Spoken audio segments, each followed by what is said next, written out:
Generally speaking, the Carolina Panthers don't have the top job option out there when it comes to the head coaching openings in the NFL, and that's okay. They don't need everyone to want this job. They need to find the right guy for this job. So right now, as we finish the second week of the coaching search, who are the top options for the Carolina Panthers? I'll answer that question among other questions on this weekly Friday mailbag edition of Locked On Panthers. You are Locked On Panthers, your daily Carolina Panthers podcast. Part of the Locked On Podcast Network. Your team every day.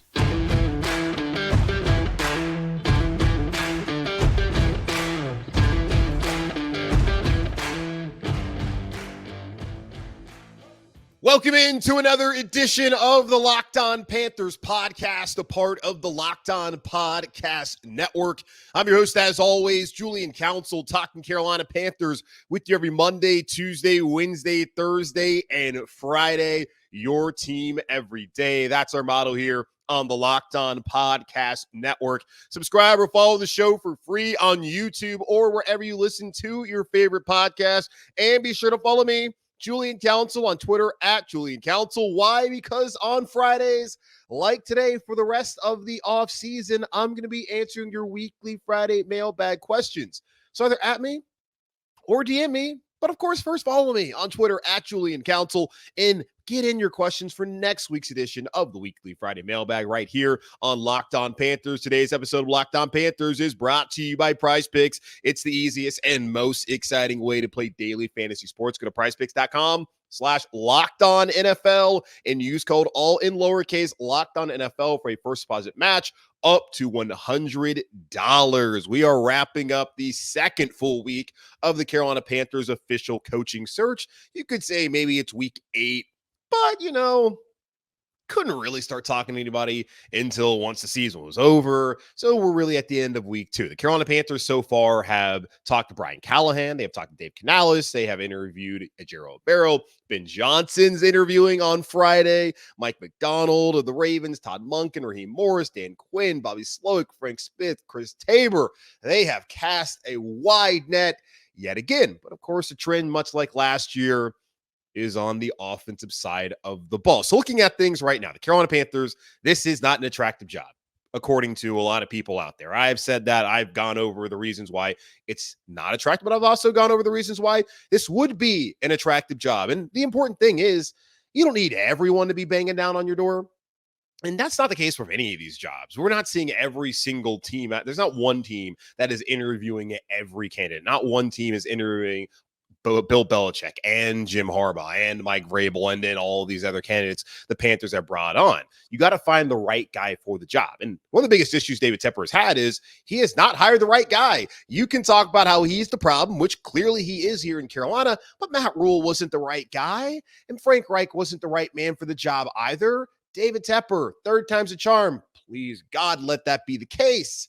He's got to get it right. So we'll see. You just need to find the right guy who wants the job and is the right man for the job. And then that's what we should all focus on here in Carolina. So that takes us into our first question here on this weekly Friday mailbag edition of the show. Casey asks, is Bobby Slowick the best option for Carolina? Assuming Ben Johnson is taking either Washington or Las Vegas. Slowick's game guys opened Sunday and they were open by miles. Noah Brown and Nico Collins are not world beaters, but they were open by miles. CJ owes a great deal of his rookie year to Slowick, in my opinion. I saw there's an article, I want to say it was The Athletic, and it was by, I forget the guy's name.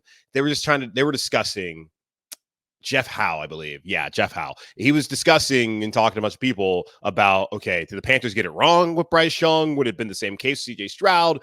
And it seems like there's consensus right now that Stroud's a better prospect just based off what he's done so far this season, in that he also would not have had success in Carolina based off of, everything we saw this year. And I tend to agree with the latter part. The former, I still want to wait and see what it looks like around Bryce Young moving forward, and if they can actually get a competent offensive line in place, get some options out there at receiver that can actually make some plays, a consistent run game, then we can actually evaluate Bryce Young. But right now, I just think it's so hard to be able to do that, considering the issues with the coaching staff and having his coach fired after 11 games and all the other things we talked about for the last 4 months of the regular season. So I'm not ready to say that just yet. But yes, CJ Stroud absolutely has a great deal to thank when it comes to Bobby Slowick, the Texans offensive coordinator, what he did with the play calling and developing that offense down there in Houston. Of course, DeMeco Ryans, his leadership as the head coach, a defensive-minded head coach, by the way.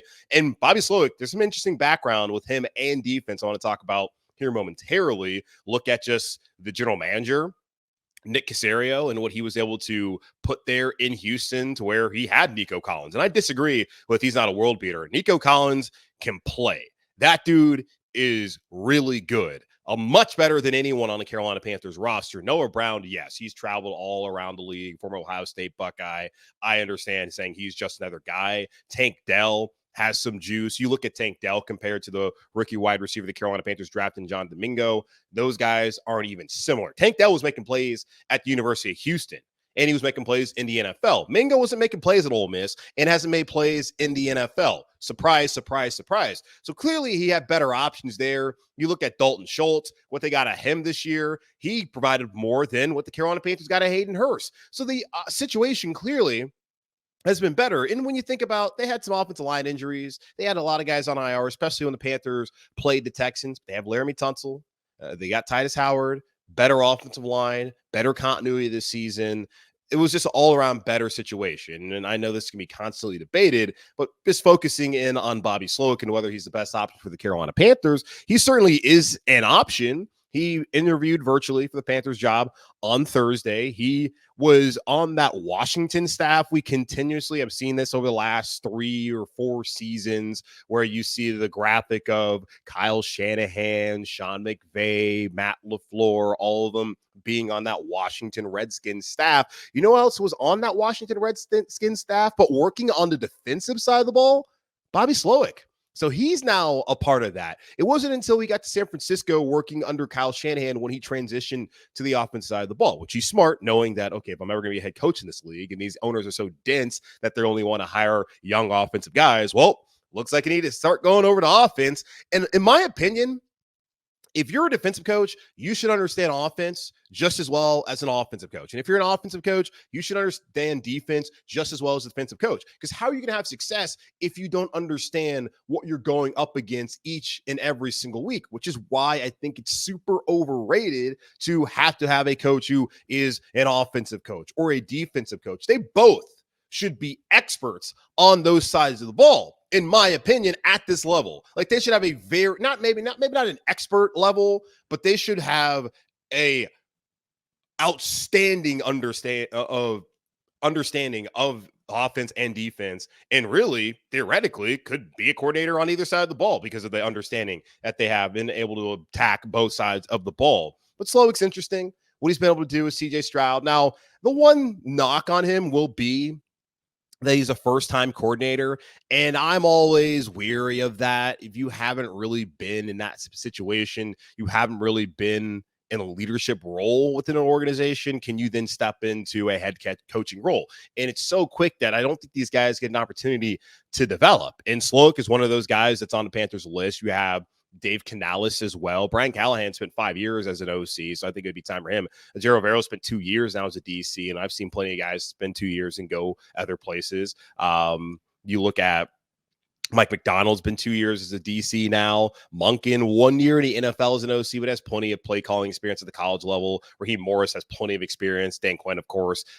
Frank Smith, I want to say it's 2 years now as an OC, and he doesn't call plays. So looking at it, it's Canales and Slowick who are the greenest of the options the Carolina Panthers have in terms of just their age and their experience at a coordinator level. Now, Mike Vrabel, when he was hired by the Tennessee Titans, he only had 1 year as a coordinator. And that year, the Texans defense was decimated by injuries to J.J. Watt, Whitney Merciless, and they were one of the worst units in the NFL, and he still got the job because the Titans ownership group looked at him and understood, okay, this guy is a leader.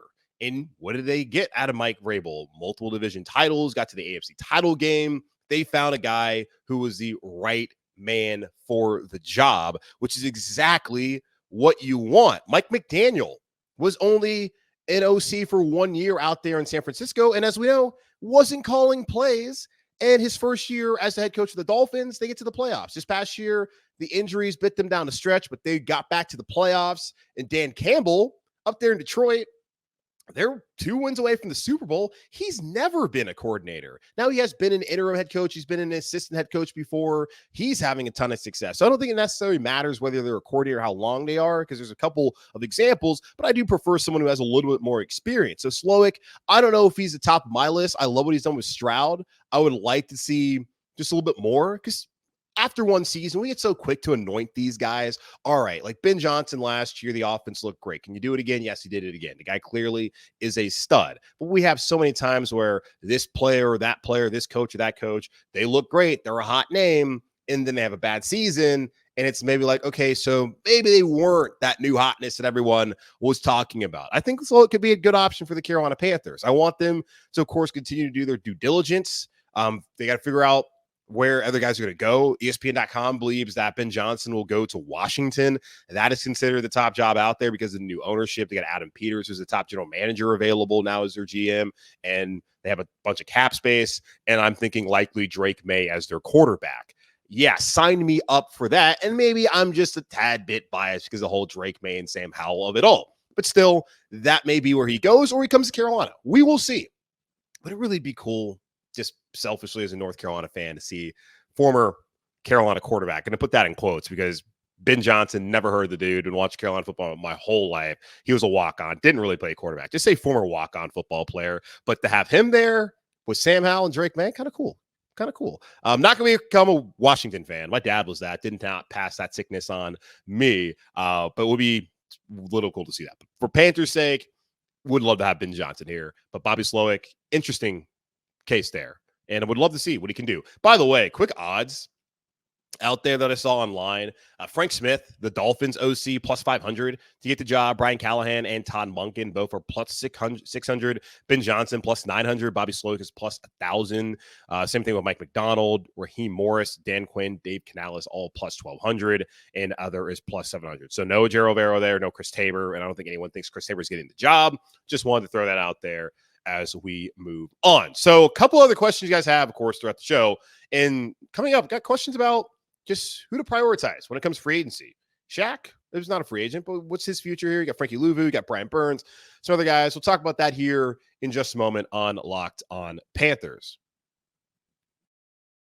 Passion, drive, and patience. What brings home the winning trophy is also what keeps your ride or die alive. eBay Motors has everything you need to maintain your vehicle and level it up to peak performance, from superchargers, roof racks, exhaust kits, LED headlights, and more. Whether you're into speed, power, or style, eBay Motors has got you covered. With over 122 million parts for your number one ride or die, you'll always find exactly what you're looking for. And with eBay Guaranteed Fit, your parts are guaranteed to fit your ride every time or your money back, because with eBay Motors, you're burning rubber, not cash. With all the parts you need at the prices you want, it's easy to turn your car into the MVP and bring home that win. Keep your ride or die alive at ebaymotors.com. Eligible items only. Exclusions apply. eBay Guaranteed Fit, only available to U.S. customers.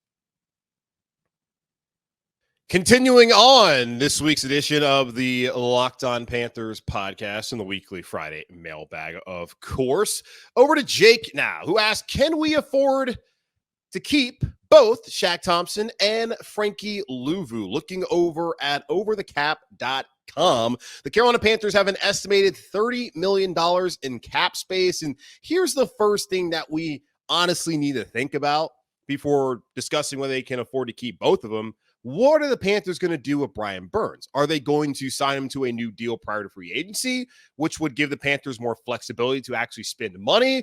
Or are they going to have to slap the franchise tag on him, which currently, according to overthecap.com, is priced at a projected $21.9 million? You do the math. That gives the Carolina Panthers less than $9 million of cap space available. Now, the Panthers would have an opportunity to cut some players. It could be a Dante Jackson to free up some cap space. There's a guy like Austin Corbett potentially. There's Ian Thomas. There's other ways that they can open up some cap space. We know they've done some restructures in the past. Taylor Moton has a massive $29 million cap hit. Going to talk about that on a show next week. There are avenues to open up some space. We have seen, but they continue to do that and continue to not be a good football team. At some point in time, you just got to eat the cap space. Look at the Bucs. $80 million in like dead money, and they're in the divisional round of the playoffs. I don't think the Carolina Panthers are going to be able to do that like next year, but they needed to do it when they're not a good football team. The Falcons, they attempted to just eat the cap space and then come into year 3 and have a chance to go to the playoffs. Didn't have the right quarterback, didn't have the right coach, and now they're back out there whining and dining Bill Belichick. Good luck to the boys down there on 85 South with that. But still, the Panthers, I just don't want to see them keep pushing money down the road. You're not a good team. You're probably not going to be good in 2024. I don't want to guarantee it, but I just don't really see it happening.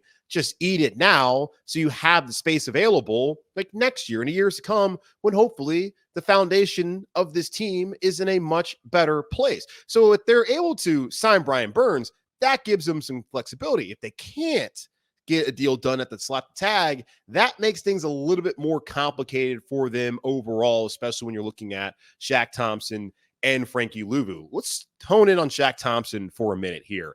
He has a $6.2 million cap hit in 2024. $2 million of his salary in 2024 is guaranteed. And there's also a $1 million roster bonus due to him come March. I believe it's like the 3rd day of the new league year. If he's still on the roster, he gets that $1 million.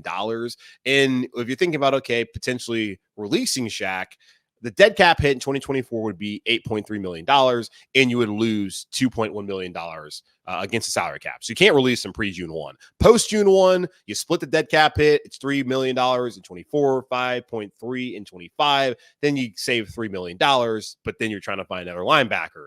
It doesn't look like that's a great option for the Carolina Panthers. I don't see too much upside in doing that. Now, that could change. We're going to have more conversations about it as we get closer to that. So I think Shaq Thompson stays on the roster. He had a rework deal that was cheaper last year that kept him around in Carolina. This is where he wants to finish his career. Why not see it through? Now, new GM, could be Dan Morgan, could be Samir Solomon, likely not. We'll see what that person wants to do. And the person that's going to come in probably, considering the candidate pool, has an extensive background in dealing with contracts and the salary cap. So we'll see how that works out. Now, Frankie Luvu, that one, it will be interesting to see what his market is. Do they let him get to market? If you're the Panthers, I think the smart thing is to not do that, because according to Spot Track, they calculate his market value to be 4 years, $44 million. Now, we have talked about the market value on Spot Track many times, and there was a guy like Bradley Bozeman, who had a market value that was significantly higher to what they actually signed in real life here with the Carolina Panthers. But they believe Frankie Luvu, 4 years, $44 million, $11 million per year, similar to kind of what Devondre Campbell got. That could make sense. I think the dude is excellent. Now, is he purely an off-ball linebacker? He can play that, as we saw. He's really good at pass rusher. We talked about it early on this week when doing the offseason to-do list. Frankie Luvu had an elite pass rushing grade according to Pro Football Focus, the top pass rushing grade among off-ball linebackers in the National Football League here in the 2023 regular season. He's a stud. He is somebody, when you think about the Carolina Panthers and you think about what this team is about, you think about the linebacker position. Keep pounding. That comes from Sam Mills, a Pro Football Hall of Famer, an excellent linebacker. You think about Dan Morgan, who's the assistant general manager here in Carolina, what he did in that Super Bowl, having those 20 tackles. Think about Luke Kuechly, who, by the way, I saw last night at Providence Road Sundry. You think about Thomas Davis. You think about those kind of players, and Frankie Luvu, his heart, his passion, his energy, that is somebody that you want here to build around in Carolina. But also you got to think about this. Maybe it should be a complete total teardown, and could be, depending upon who the new GM is. So I think they can afford to keep Shaq Thompson. It's just whether do they get the deal done with Burns to open up some space to sign Luvu. They get Luvu under contract before free agency because they allow him to test the market. I think it's only going to make him a little bit more harder for the Carolina Panthers to retain him. All right, quick drink of water there. All right, over to Josh now. With Brian Burns, Derek Brown, Frankie Luvu, and J.C. Horn, let's see, at inflection points for their respective futures, who would you prioritize to re-sign / extend first? Personally, Luvu is number one because he's a free agent. Brown next because he's going to be an anchor for some years. All right, for me, I got him ranked, of course. I prioritize Derek Brown because Derek Brown plays defensive tackle. He's on the defensive line. This is a line of scrimmage game. What matters is winning in the trenches. The Panthers are a bad football team. because they cannot protect their quarterback. They could not run the ball consistently. That comes down to not winning in the trenches. They're also a bad football team because on the defensive side of the ball and defensive line, they don't get after the passer. They don't get any pressure at all. And the only defensive tackle that made any damn plays all season long was Derek Brown. Like, they need to find some other guys in the interior to help out Derek Brown. But Derek Brown is a stud. The dude set a record for the amount of tackles by a defensive lineman in the NFL since they've been tracking all that. I know he does not really get a lot of sacks. Don't really care. He's clearly disruptive. Should have been a Pro Bowler, but all they care about is those sack numbers. Really weren't really thinking about the kind of impact he actually has, and also the fact the team he plays on is 2-15. So I understand that, but he's my top priority when it comes to guys to re-sign. And I'm talking about potentially open up some cap space by not tagging Burns, because you could sign him to a friendly deal as far as the cap hit that year one, and then you can restructure down the road if you need to, but you could sign so you have some cap space year one, or maybe you don't value cap space year one, but you could at least get it down from the $21 million it would be. But that's the same case with a guy like Derek Brown, $11 million cap hit with the fifth-year option. If you sign him, you could lower that cap hit. So he's the number one guy for me. Number two is going to be Brian Burns, because Brian Burns is someone that is your best edge rusher, and the Panthers do not have any other younger guys down the pipeline who can help them out, and the older guys that they had are free agents and didn't help them this past season. And again, it's a line of scrimmage football game, and getting after the passer is a valuable trait. He is a good player. I know he did not have the season that you and I and anyone else would have expected and hoped, and Brian Burns said that he thought about the contract, not getting it, and he saw all the injuries, and that certainly impacted him. He said he still went at the same full speed, but you can't say that it impacted you and then also turn around in the same sentence and say that I was playing at the same speed. Now, I'm not trying to say that he was dogging it out there, because that clearly was not the case. He just was not the same guy that we have seen. So he would be my number two, especially when it comes to kind of freeing up some space to be able to make some moves during free agency and open up the cap space. Third for me, then it's Frankie Luvu, because yes, he is a free agent. He plays a position at off-ball linebacker that is not necessarily a coveted and valued position in the NFL. There are guys like Roquan Smith, Fred Warner that are getting paid a ton of money, but that is not necessarily a big money kind of position. Look, they got Frankie Luvu for absolutely nothing. They've been paying him just dirt cheap money, and they've gotten a lot out of that position. So yeah, it's important, obviously, but is he going to be an off-ball linebacker if you got Shaq Thompson back here? Is he going to go back to playing more outside? I just wonder where he'll fit, and then you have to know who the defensive staff's going to be. I'm sure you can find a fit for him, clearly. I'm not concerned about that at all, but yeah, I would like to have Frankie back. And then fourth, he's not a free agent. Sure, he's extension eligible. You need to make a decision on his fifth-year option, which the decision is no, he's not out there ever playing, and that's J.C. Horn. Now, he does play, but he does not play nearly enough to give him any kind of money. So that would be my fourth option, just because the best ability is availability, and that has not been the case for J.C. Horn. So line of scrimmage, guys, that's what matters. Brown, then Burns, Luvu, then Horn. And that's the way I look at it. And that's honestly going back. If Horn had been healthy and playing well, then he'd probably still be number three, because I feel like you're only as good as you are up front. Your corners benefit from your defensive linemen getting after the passer. So it probably would have been Brown, Burns, and Horn, then Luvu. But instead, it's Brown, Burns, Luvu, and Horn as far as who I prioritize. So there's other priorities the Panthers need to have in the draft, and someone has a question about that. We'll talk about that here in just a moment on Locked On Panthers. The NFL regular season has wrapped up, but there's still time to get in on the action with FanDuel, America's #1 sportsbook. Right now, new customers get $150 in bonus bets guaranteed when you place a $5 bet. That's $150 in bonus bets, win or lose. It is divisional round weekend, the best weekend, in my opinion, in the NFL. Cannot wait for Chiefs Bills. Please, God, let the Chiefs win. Cannot have all these Buffalo Bills fans who live in this city. They love Buffalo so much, but live here in Charlotte. Enjoy another weekend of football. The app, by the way, y'all, is so easy to use, and there are so many different ways to bet, like live same game parlays. Find bets in the new Explore tab. Make a parlay in the Parlay Hub, the best way to find popular parlays and more. So visit FanDuel.com/locked on and make your first bet a layup. FanDuel, official partner of the NFL. Prize Picks, y'all, is the most fun you'll have, winning up to 25 times your money this football season. You just select 2 or more players, pick more or less on projected stats, and place your entry. With the basketball season here, you can now pick combo projections across football and basketball from the Specials League, a league created specifically for combo projections that includes 2 or more players from different sports or leagues, for example. And this may be the last week and you can do this. The last week and potentially, praying that it's not the case, where you can take LeBron James plus Travis Kelce at a 10.5 combo of 3-pointers made plus receptions. Prize Picks is really simple to play. You can make your picks and submit your entry in less than 60 seconds. Yes, it's that easy, y'all. Quick withdrawals, easy gameplay, and an enormous selection of players and stat types are what make Prize Picks the #1 daily fantasy sports app. Go to prizepicks.com/LockedOnNFL and use code LockedOnNFL for a first deposit bet match up to $100. That's prizepicks.com/LockedOnNFL and use code LockedOnNFL for a first deposit match up to $100.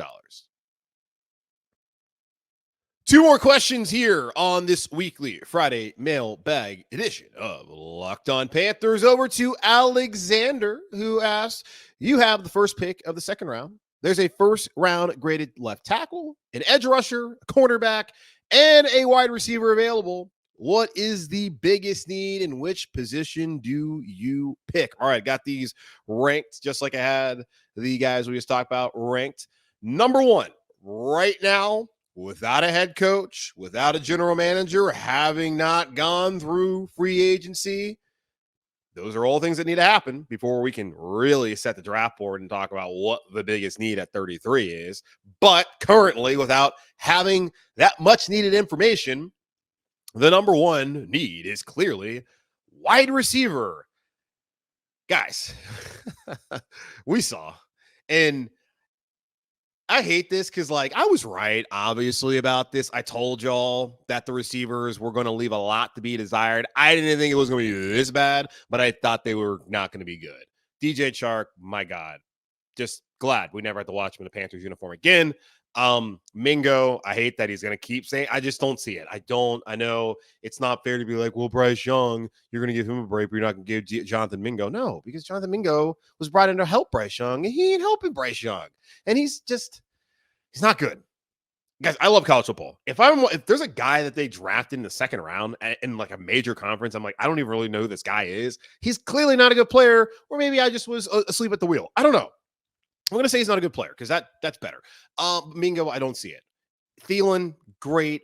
I think that's a guy that's going to end up getting traded because he does not want to be here. That seems apparent from his conversations, and he's talked about what he was sold, which I think there's got to be a lawsuit somewhere telling him on, maybe you could compete for the Super Bowl year 2. What the hell? So you might lose him. They need a wide receiver. They need to go out there and get a wide receiver in free agency. If you want to get a top end dude, like a T. Higgins, and I know you can debate whether he or Calvin Ridley or Michael Pittman. I'm not doing it. Whether you believe those guys are #1s, they've gone out there, they've had 1,000-yard receiving seasons, they've played on solid teams. Those are dudes. You need a dude. And the Panthers have no dudes. And even after you do that, you probably still need to get a wide receiver. And at 33, there's going to be someone on the board probably as a first round grade. Didn't Terrace Marshall have that? Didn't really work out with him. I think that would be the #1 option, clearly, and get somebody who can separate and have some damn speed, please. #2, edge rusher. Whether Brian Burns gets tagged and traded, tests free agency, the Panthers don't have anybody that you have any sort of confidence in to get after the passer that is under contract. I do think that it's worthwhile to bring back Yetur Gross-Matos, who's more of a guy who can set the edge on the run, but also have 4.5 sacks. I think it's valuable to bring him back next season. Obviously, Luvu would be great to get back. That helps your overall pass rush. Houston's done. He's gone, obviously. He's a free agent, again, because he's already done with the Dolphins. Haynes, no, I'm good there. But Barno, Leota, DJ Johnson, I just don't see it there with any of those guys. I don't think Barno's even going to be on the roster next season. And if Jero Avero is gone, that defensive staff is overturned, I don't know if they're going to just say, hey, yeah, DJ Johnson, we can keep you. Because if it's a different general manager, different staff that didn't bring you in, nothing is guaranteed. I don't care if he's a 3rd-round pick.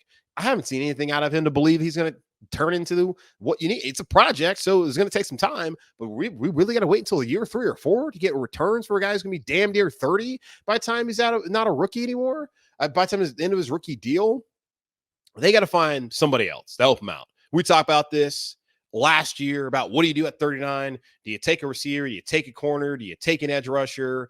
God, I forget where I was at the end of it. But like a BJ Ojulari was I don't even know what he did this year, but that was a guy we had talked about who was on the board.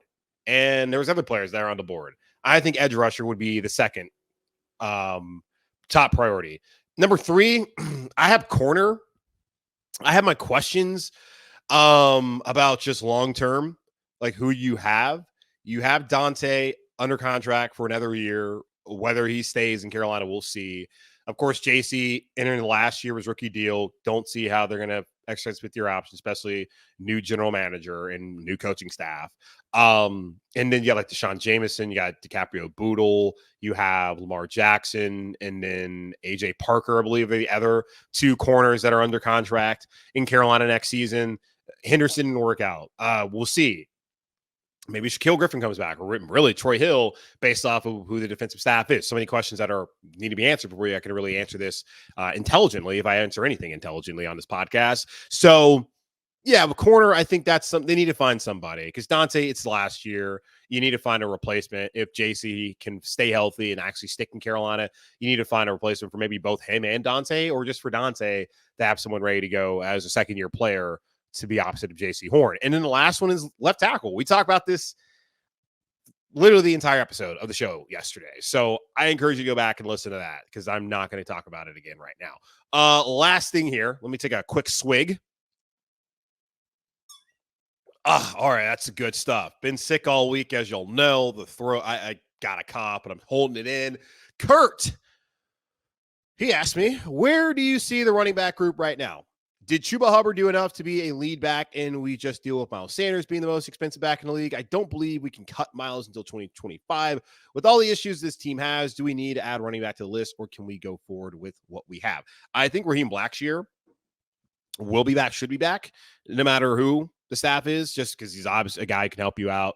If Chris Tabor comes back, which I feel like will be the case, he will be there for special teams purposes, but he can help out in the run game a little bit. But that's not really the chief kind of question here. Chuba, I don't think Chuba's a lead back. I think he's a complimentary back. I think you can have 2. We saw like Foreman and Chuba, you can have 2 guys, and I think Chuba can really play that role. And Chuba ran the ball well. He ran hard at the end of the season this year. I like Chuba Hubbard, but yeah, I don't think he's like that game-changing kind of back, in my opinion. When you look at Miles Sanders, and we talked about this the other day, pre-June 1 release, $8.4 million dead cap, and you lose $750,000 in salary cap. So that's not something you could do it if you want. But Miles Sanders, post-June 1st release, 5.4 dead cap in 24, 2.9 dead cap in 25. You save $2.2 million. So still not that much. And if you can trade him somehow, pre-June 1, you save 3.2, post-June 1, 6.2. But again, who's going to make that deal? It feels like you're going to have to eat it. As in, like, you keep him on the roster. Maybe someone comes in, he's a better fit. I would just like to find a way to just get out of that. If there's a way to do a buyout, anything like that, I would like to find a way to just get out of that deal, draft a running back, and have that back in Chuba be your 1-2 punch in Carolina. But I want to talk about it a little bit more. I know, Kurt, you waited to hear this, but I want to talk about it a little bit more as we continue to break down these positions. Because like right now I'm doing that 3-part series about the offensive line, trying to fix it. Talk about Icky on Thursday. Going to talk about Moton and Corbett, I think either Monday or Tuesday of next week. And then we'll talk about some of the depth issues and some of the other things they also have to figure out here with that offensive line. So yeah, that's where we're at with the running backs. Chuba's going to be back. Blackshear will be back. Sanders, they got to figure out what to do there. All right, it's going to wrap up this edition of the Locked On Panthers podcast, part of the Locked On Podcast Network, hosted by yours truly, Julian Council.